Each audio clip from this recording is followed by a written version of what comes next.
Shalom Bapak Ibu Saudara yang dikasihi Tuhan. Selamat beribadah di dalam ibadah online GKPB Masa Depan Cerah Tulungagung. Suatu anugerah dari Tuhan kalau kita masih diberikan kesempatan untuk bisa beribadah pada hari ini.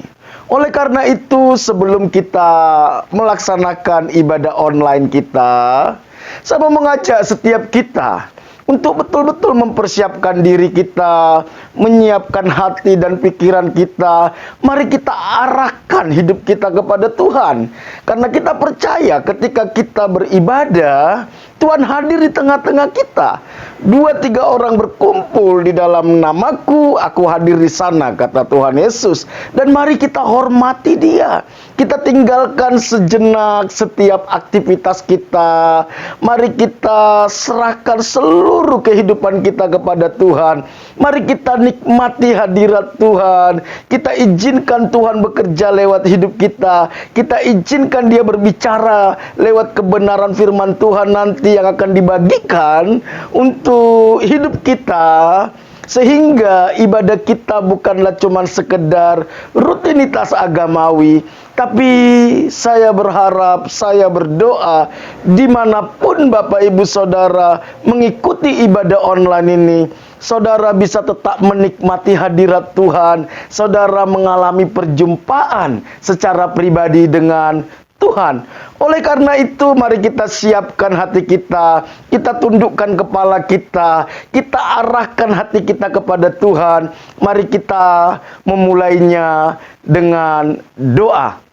Bapa kami yang di sorga, yang kami sembah di dalam nama Tuhan Yesus Kristus. Engkau Tuhan pencipta langit dan bumi dan segala isinya. Engkau Tuhan yang berdaulat atas alam semesta. Engkau Tuhan yang berdaulat atas jagat raya ini. Engkau Tuhan yang berdaulat atas sejarah dunia. Engkau Tuhan yang berdaulat di dalam hidup kami. Engkau yang telah menebus dan menyelamatkan kami lewat pengorbanan Tuhan Yesus Kristus di atas kayu salib. Oleh karena itu Tuhan, pagi hari ini kami datang memberanikan diri untuk beribadah kepada Tuhan, menaikkan korban syukur penyembahan kami atas segala hal yang Tuhan sudah kerjakan dalam hidup kami. Kami mau berikan syukur yang terbaik bagi Tuhan, biar Engkau berkenan atas ibadah kami. Dimanapun setiap anak-anak-Mu yang sedang mengikuti ibadah online ini, biar Tuhan yang melawat, biar Tuhan yang berbicara, biar Tuhan yang memulihkan setiap anak-anak-Mu Tuhan. Bah kami masuk dalam hadirat-Mu, bah kami mengalami perjumpaan dengan Engkau, dan pulihkan setiap kami Tuhan. Terima kasih Bapa. Kami siap memulai ibadah ini. Dalam nama Tuhan Yesus kami berdoa kepada Bapa di sorga. Amin.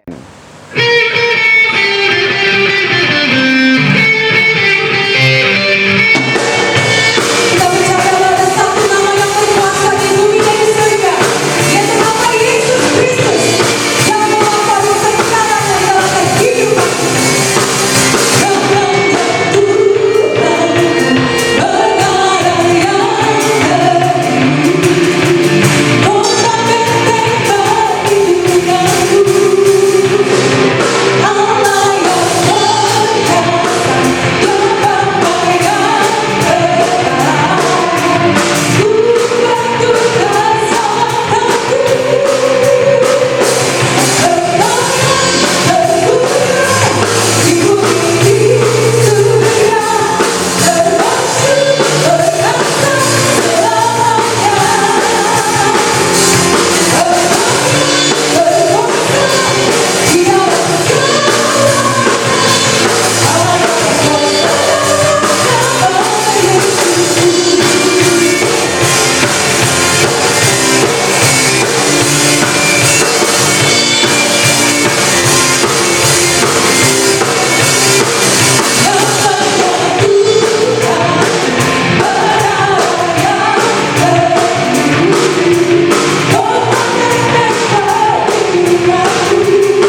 di surga. Mata kami hanya tertuju kepada Engkau Tuhan. Apapun boleh terjadi di dalam hidup kami, bahwa kami hanya memandang kepada Yesus, satu-satunya pribadi yang baik, yang luar biasa, yang melindungi kehidupan kami, Yesus. Bahwa kami terus untuk menyembah dan bersekutu dengan Engkau. Yes, Jesus.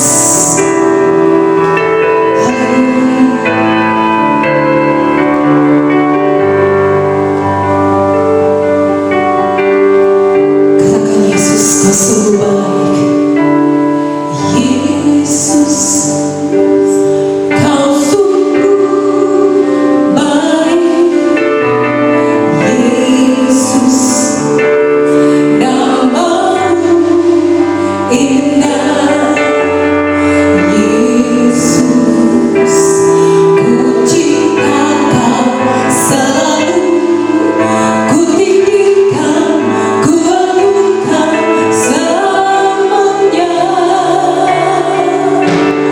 Yesus, Kau sungguh baik, Yesus, nama-Mu indah, Yesus, ku cinta Kau selalu, ku tinggikan, ku agungkan selamanya. Ku mau memuji-Mu, ku selalu puji-Mu, ku mau menyembah-Mu, ku selalu sembah-Mu. Kau yang layak terima semua pujian, kemuliaan hanya bagi Tuhan. Yesus, Kau sungguh baik, Yesus, Kau sungguh baik, Yesus, nama-Mu indah, Yesus, ku cinta Kau selalu, ku tinggikan, ku agungkan selamanya. Ku mau memuji-Mu, ku selalu puji-Mu, mau menyembah-Mu, ku selalu sembah-Mu. Kau yang layak terima semua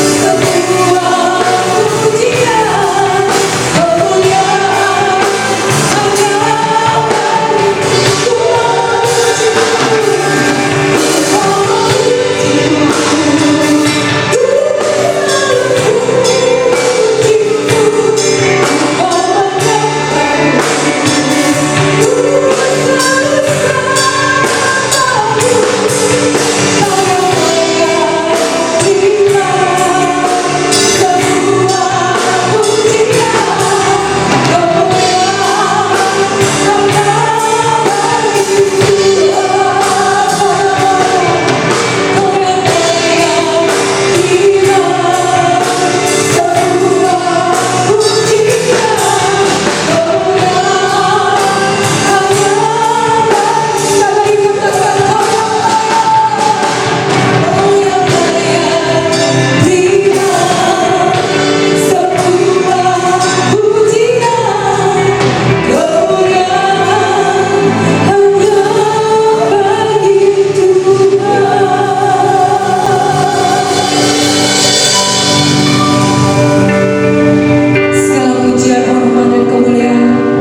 hanya bagi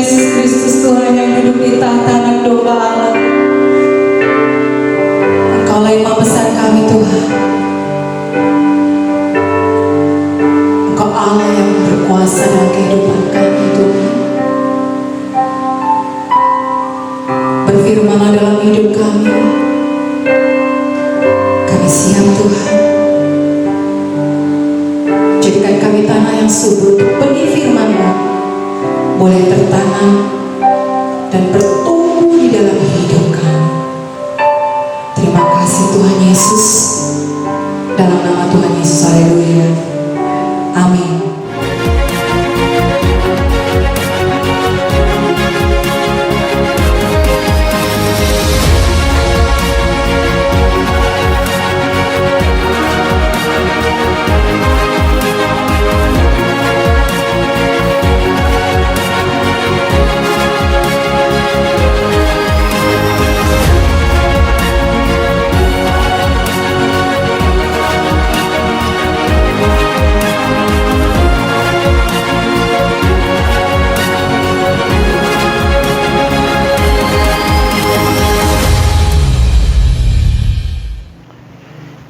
Bapak, Ibu, Saudara yang dikasihi Tuhan, tema renungan kita sepanjang bulan September ini adalah menempuh pergantian musim.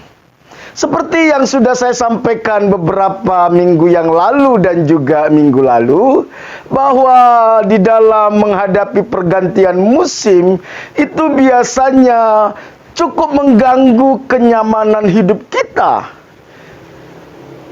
Kadang banyak orang tidak siap untuk menghadapi pergantian musim. Namun kalau kita melihat bahwa apa yang sedang kita hadapi saat-saat ini, seolah-olah dan sepertinya Tuhan sedang membawa kita ke dalam sebuah musim yang baru. Mau tidak mau, suka atau tidak suka, kita harus mempersiapkan diri. Kita harus bisa melalui semuanya ini. Ada 4 sikap yang harus kita miliki di dalam menghadapi musim yang baru yang sedang kita hadapi. 2 minggu yang lalu kita sudah berbicara tentang bagaimana kita menyikapinya dengan cara menjaga hati kita. Hati itu sumber kehidupan. Kalau hatinya tercemar, maka semua yang keluar dari kehidupan kita adalah yang cemar. Kalau hati kita bersih, maka semua yang keluar dari hati kita, dari hidup kita adalah yang bersih. Makanya kitab Amsal katakan, jagalah hatimu dengan segala kewaspadaan, karena dari sanalah terpancar kehidupan. Kalau kita ingin melihat kehidupan terpancar dari diri kita di tengah-tengah musim yang baru, di tengah-tengah kesulitan, di tengah-tengah perubahan yang sedang terjadi, hal yang pertama adalah kita harus tetap menjaga hati kita. Hati yang berkenan kepada Tuhan, hati yang mengasihi Tuhan, hati yang mau taat kepada Tuhan.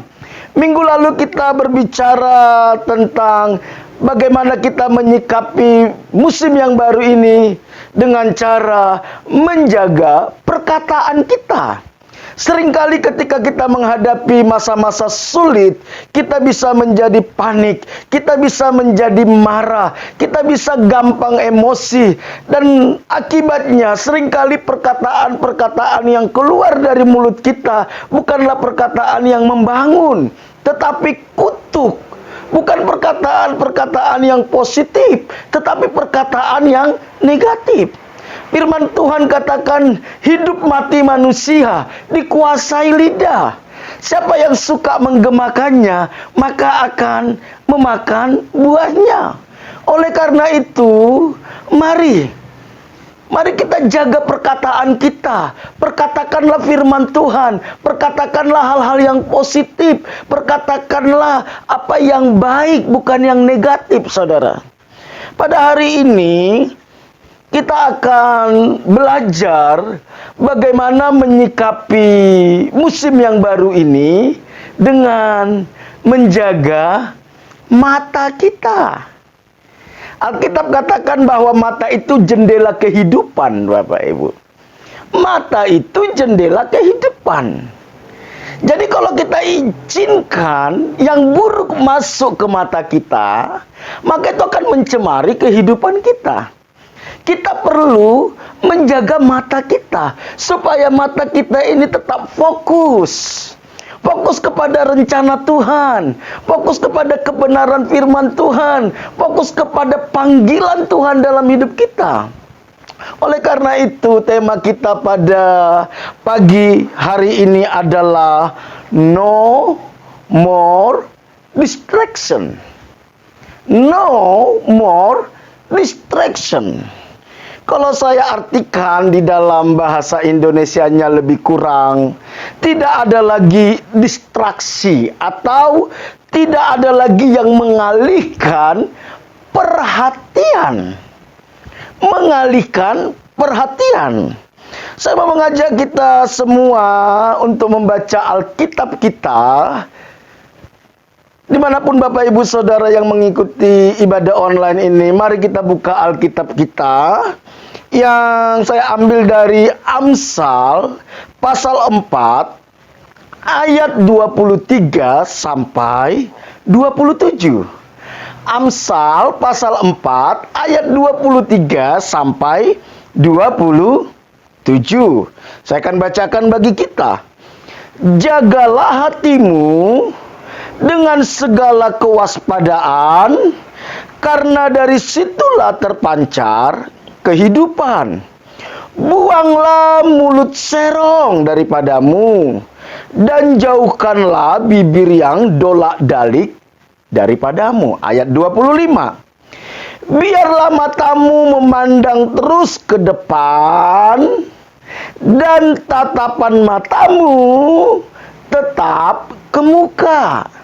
Ayat 26, tempuhlah jalan yang rata dan hendaklah tetap segala jalanmu. Janganlah menyimpang ke kanan atau ke kiri. Jauhkanlah kakimu dari kejahatan. Bapak Ibu Saudara yang dikasihi Tuhan, satu hari ada seorang anak remaja yang sedang berkendaraan dengan ayahnya. Tentu mereka menggunakan mobil, Bapak Ibu. Seperti biasa mereka menuju ke suatu tempat. Mereka senang untuk berlibur ke suatu tempat berdua, bapak dan anak ini. Saat itu yang mengemudikan kendaraan adalah sang anak. Mereka berbincang-bincang, mereka bisa sharing-sharing di dalam mobil. Setelah beberapa puluh kilometer mereka mengendarai kendaraan itu di dalam perjalanan, ternyata awan hitam datang beserta angin kencang. Cuaca saat itu kurang mendukung, saudara. Langit mulai gelap dan beberapa kendaraan sudah mulai menepi.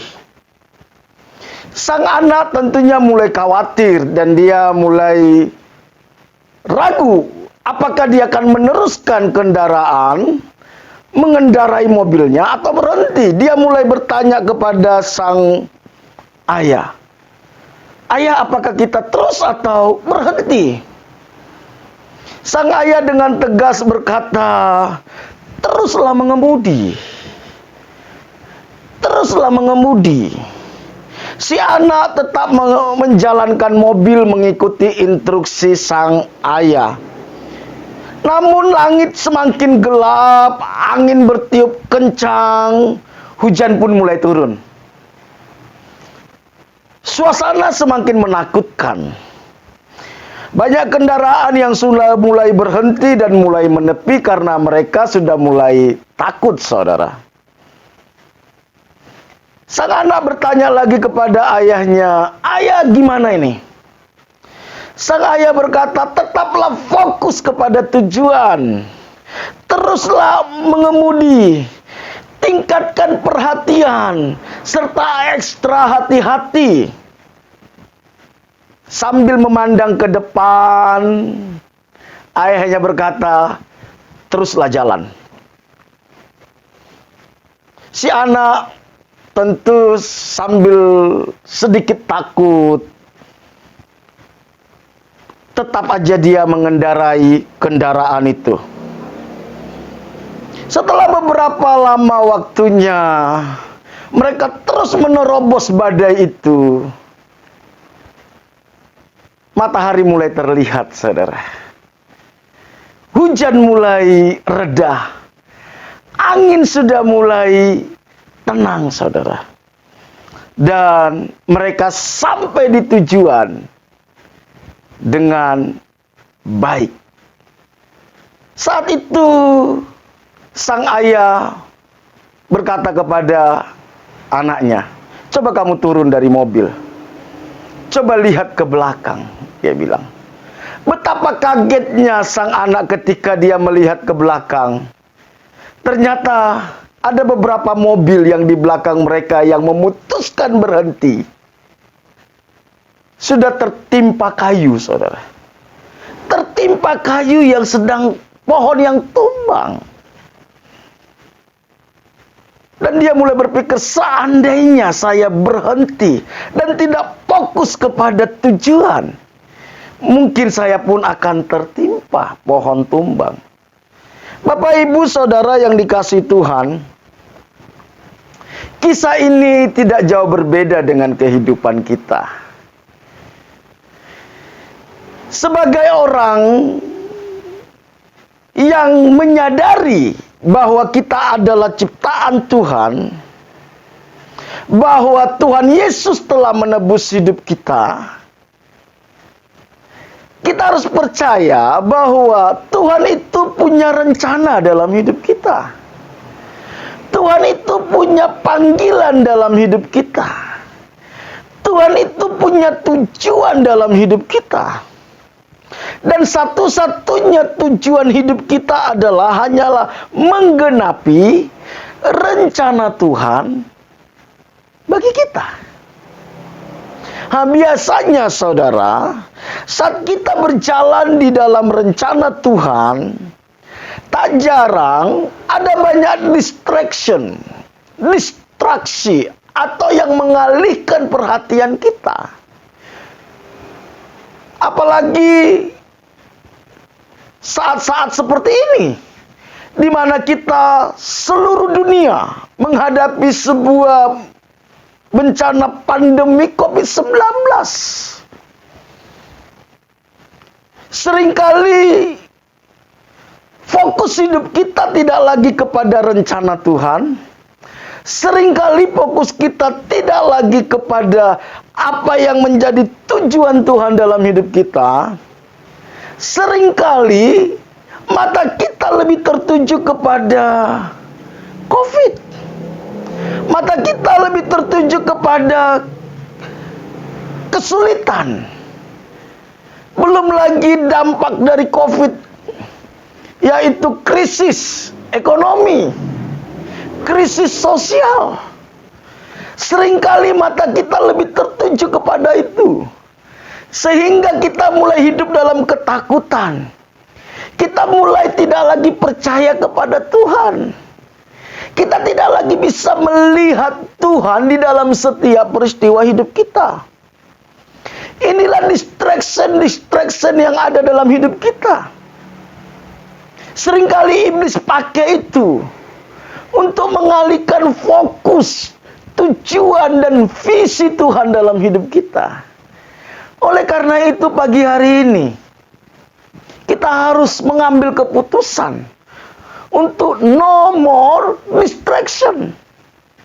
No more distraction.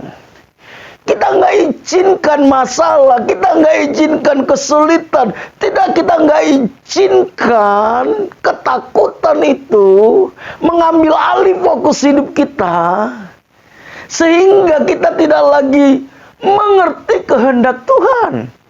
Kita tidak lagi mengerti tujuan Tuhan dalam hidup kita. Bapak, Ibu, Saudara yang dikasihi Tuhan, hal itulah yang firman Tuhan sampaikan kepada kita. Seperti yang sudah kita baca di dalam Amsal 4, khususnya ayat 25. Penulis kitab Amsal mengatakan, biarlah matamu memandang terus ke depan, dan tatapan matamu tetap ke muka. Firman Tuhan ingatkan supaya mata kita ini tetap fokus ke depan.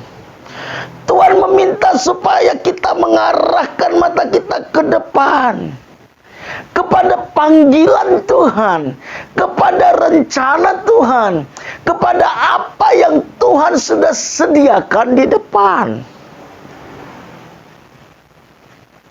Jangan izinkan masalah-masalah yang sedang terjadi, jangan izinkan kesulitan-kesulitan yang sedang terjadi itu merenggut fokus hidup kita, sehingga kita udah gak bisa lagi melihat Tuhan, kita gak bisa lagi merasakan kasih Tuhan.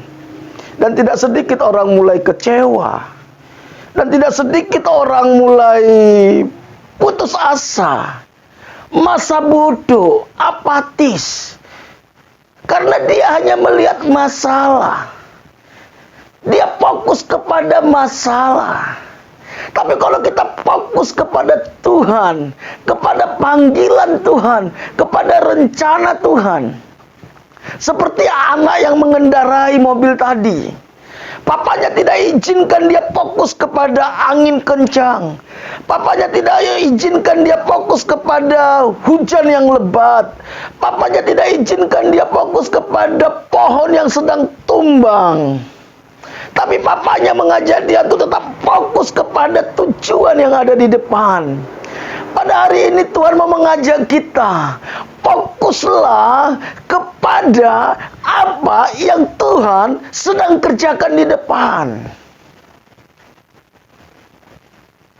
Rasul Paulus, di dalam dia menghadapi musim yang baru dalam hidupnya, kita tahu siapa Rasul Paulus.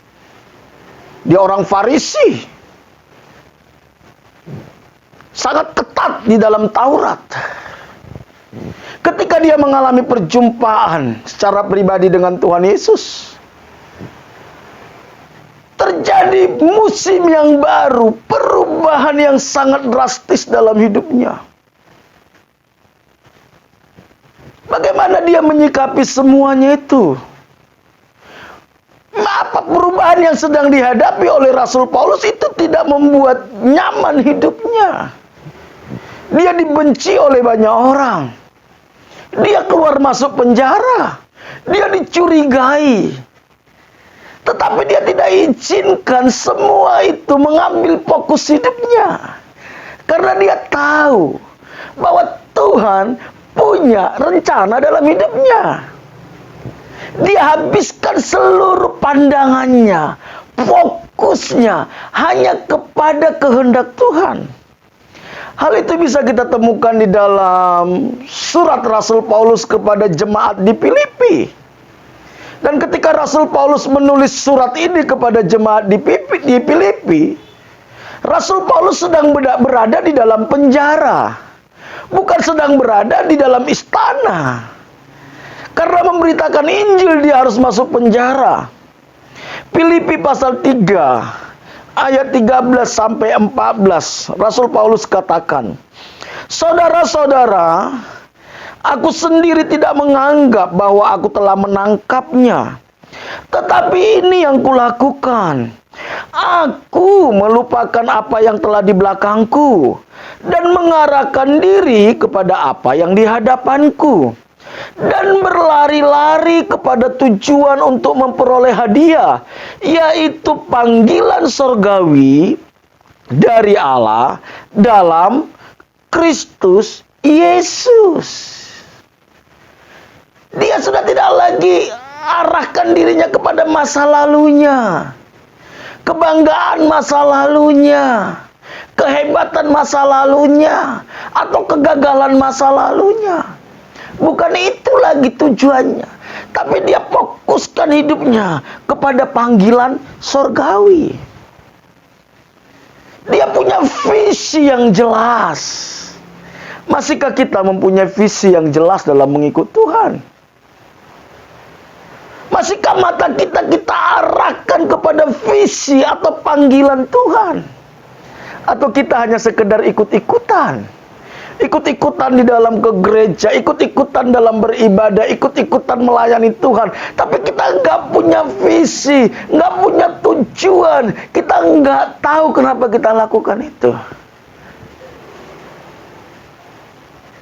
Kita harus tahu dengan jelas. Napoleon Hill, dia seorang motivator dari Amerika, mengatakan seperti ini. Hargai visi dan impianmu, karena hal tersebut adalah dasar jiwamu dan gambaran dari prestasi utamamu.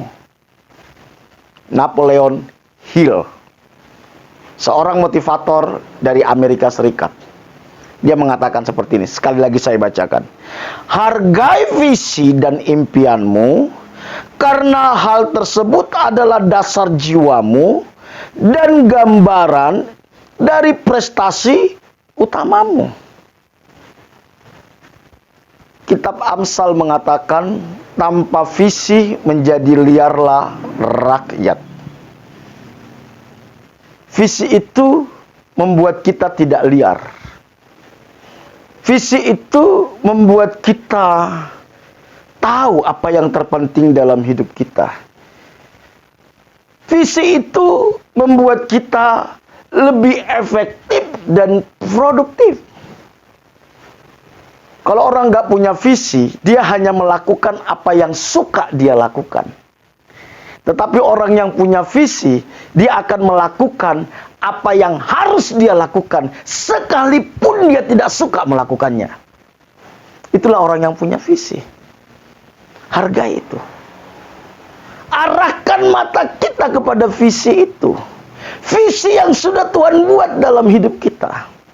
Panggilan Tuhan dalam hidup kita. Bapak, Ibu, Saudara yang dikasihi Tuhan. Pentingnya kita mengarahkan mata kita kepada panggilan Tuhan, kepada rencana Tuhan. Kenapa kita harus mengarahkan mata kita? Tidak mengizinkan ada distraction yang mengalihkan mata kita. Saya temukan minimal ada 3. Kenapa kita harus mengarahkan mata kita ke depan, kepada panggilan Tuhan, kepada rencana Tuhan. Yang pertama, dengan mengarahkan mata kita ke depan, dengan mengarahkan mata kita kepada panggilan Tuhan, itu membuat kita tenang di tengah-tengah perubahan musim yang baru. Kita bisa tetap tenang di tengah-tengah perubahan musim yang baru. Karena kita percaya bahwa di depan sana Tuhan sudah sediakan yang terbaik bagi kita. Kita tahu bahwa Tuhanlah yang mengendalikan sejarah dunia. Di balik gelap ada terbit matahari. Di balik hujan yang lebat ada pelangi yang indah. Jangan fokus kepada hujan yang lebat. Fokuslah kepada pelangi yang Tuhan sudah sediakan. Jangan fokus kepada masalah.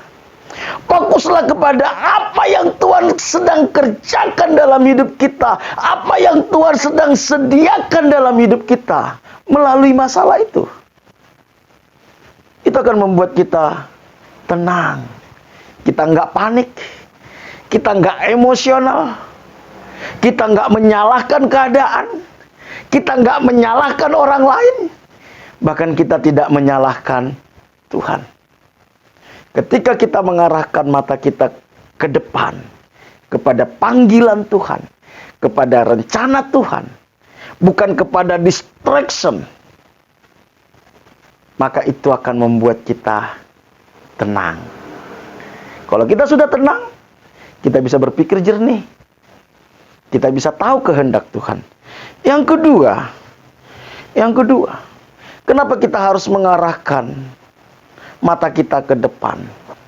Yang kedua, itu akan membuat kita tidak fokus kepada perubahan yang terjadi, tetapi kita fokus kepada apa yang bisa kita lakukan,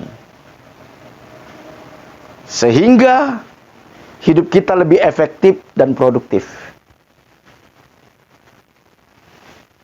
Kalau kita arahkan mata kita ke depan, kepada rencana Tuhan, bukan kepada perubahan, bukan kepada kesulitan, bukan kepada masalah, itu akan membuat kita bisa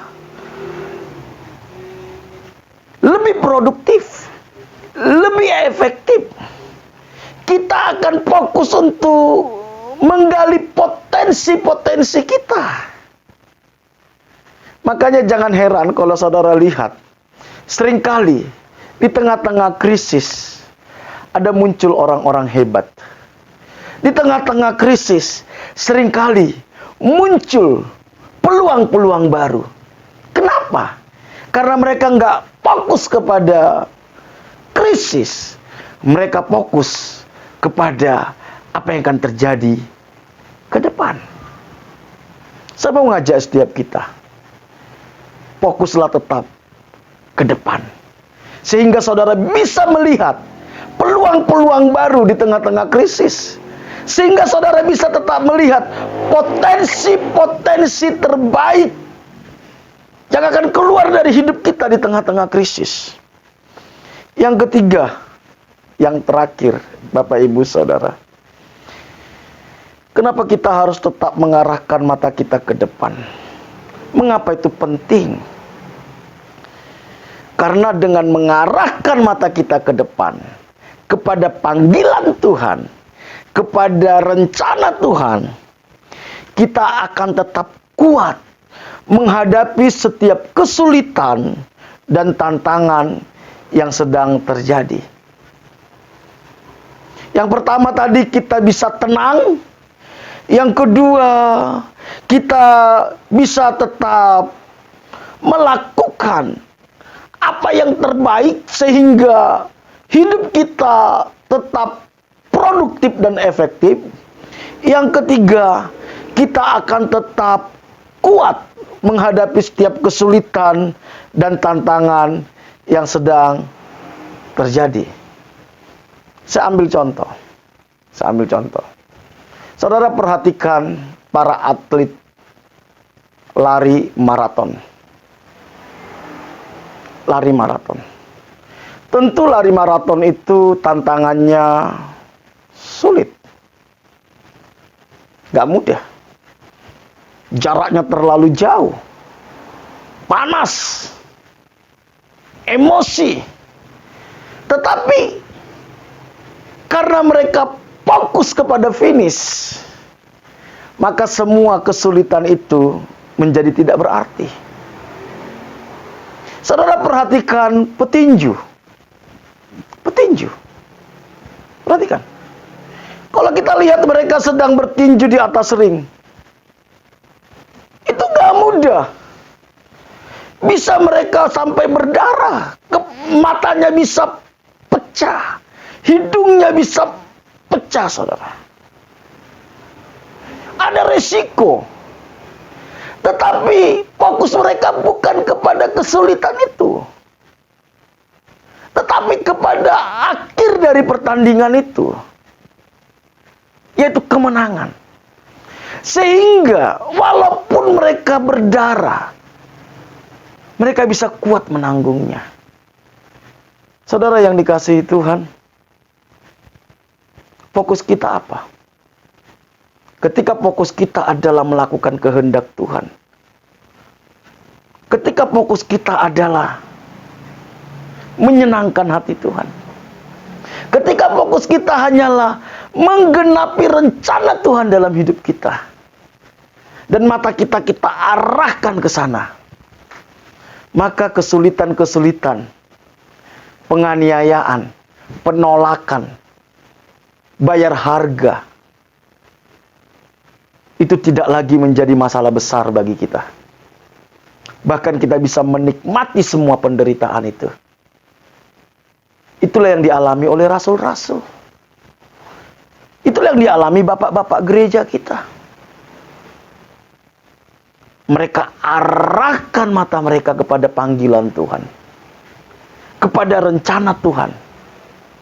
Sekalipun mereka ditolak, itu nggak jadi masalah bagi mereka.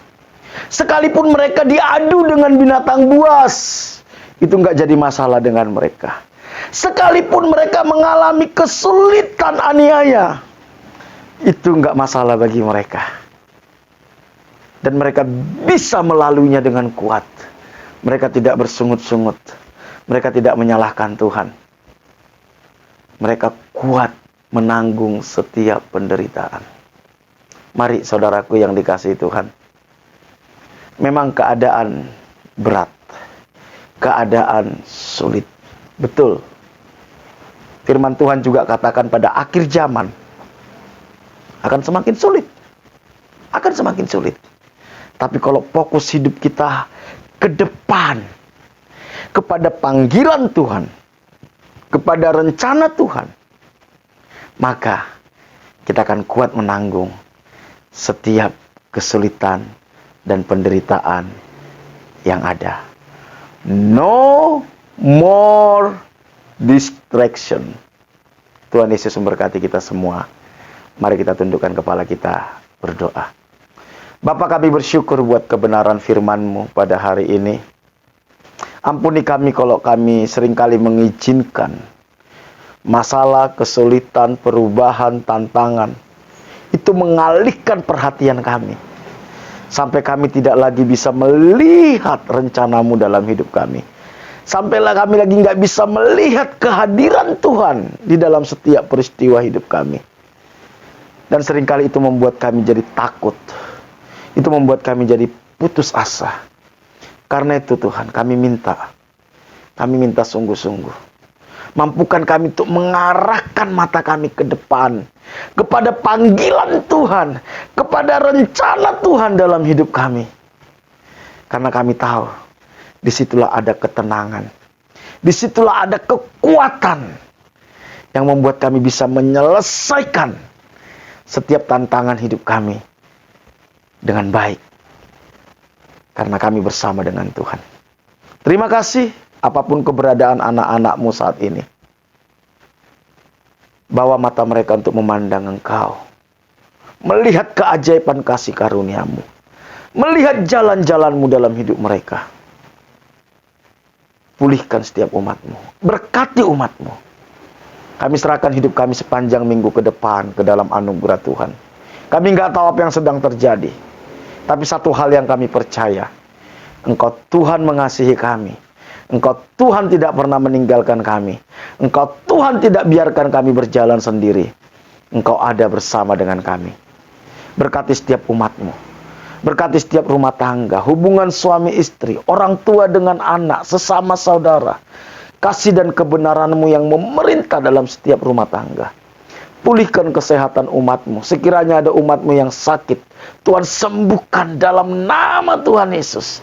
Berkati usaha pekerjaan umat-Mu sepanjang minggu ke depan. Apapun yang mereka kerjakan dengan tangan mereka, yang mereka lakukan bersama dengan Tuhan, Tuhan buat berhasil. Tuhan buat terobosan. Tuhan buat mujizat. Tuhan buka jalan atas masalahnya. Berikan hikmat, bijaksana, ide, kreativitas kepada umat-Mu Tuhan. Cukupi segala kebutuhan umat-Mu. Lindungi setiap umat-Mu dari segala mara bahaya, kecelakaan, virus-virus, sakit, penyakit dari COVID-19 Tuhan. Pakai setiap kami, umat-Mu, menjadi berkat bagi orang-orang yang ada di sekitar kami. Terima kasih Bapa. Sungguh kami serahkan hidup kami sepanjang minggu ke depan ke dalam anugerah Tuhan.